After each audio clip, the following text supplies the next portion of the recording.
आलमी ज़मीर को झंझोड़ देने वाली एक ऐसी लर्ज़ाखेज़ और इंतहाई हौलनाक रिपोर्ट जिसने पूरी दुनिया को सख्ते में डाल दिया है। बैनुल-अक़वामी पानियों में रोके जाने वाले गज़ा फ्लोटिला के पुरअमन कारकुनों के साथ इस्राईली कैद खानों में क्या हुआ?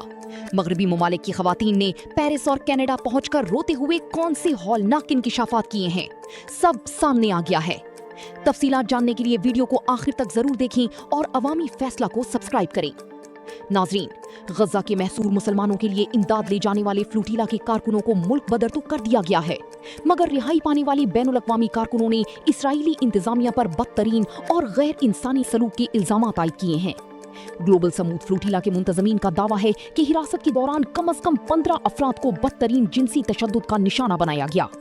इन होशरुबा इल्जामात में कैद के दौरान खवातीन कारकुनों के साथ रेप की इत्तलात भी शामिल हैं। कैनेडियन हुकूमत ने बाकायदा तस्दीक की है कि उनके शहरियों के साथ इसराइल में नाकाबिले कबूल बदसलूकी की गई।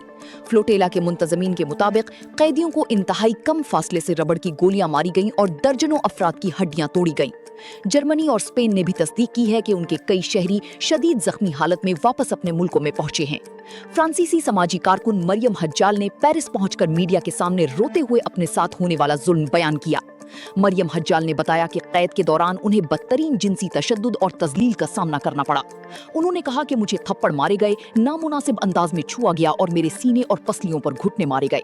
फ्रांसीसी खातून के मुताबिक उनके बाल खींचे गए और इस वहशियाना तशद्दुद के बाइस वो कई घंटों तक शदीद सदमे की हालत में रहीं।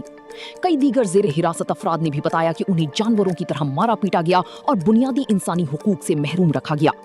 आलमी मीडिया नेटवर्क BBC का कहना है कि वो इन संगीन इल्जामात की आज़ादाना तौर पर तस्दीक नहीं कर सका, मगर जख्मी हालत में वापस लौटने वाले यूरोपीय और कैनेडियन शहरी खुद इस वहशियाना तशद्दुद का जीता जागता सबूत बने हुए हैं। इसराइल का मकरू चेहरा अब उन मगरबी ममालिक के सामने भी पूरी तरह बेनकाब हो चुका है जो उसके हामी थे। दूसरी तरफ हस्बे रिवायत इसराइली फौज और जेल हुकाम ने इन तमाम संगीन इल्जामात को यकसर मुस्तरद कर दिया है। इसराइली जेल सर्विस ने अपने बाकायदा बयान में इन दावों को झूठा और हकायक के मनाफी करार दिया है। उनका मौक़िफ़ है कि तमाम कैदियों को कानून के मुताबिक रखा गया और उन्हें तमाम कानूनी हुकूक दिए गए। इसराइली फौज ने दावा किया है कि फ्लोटिला के शुरका के साथ अस्करी अहकामात के मुताबिक एहतराम से सुलूक बरता गया, मगर आलमी इंसानी हुकूक की तंजीमों ने इसराइल की इस रवायती और झूठे दिफा को मुकम्मल तौर पर मुस्तरद कर दिया है।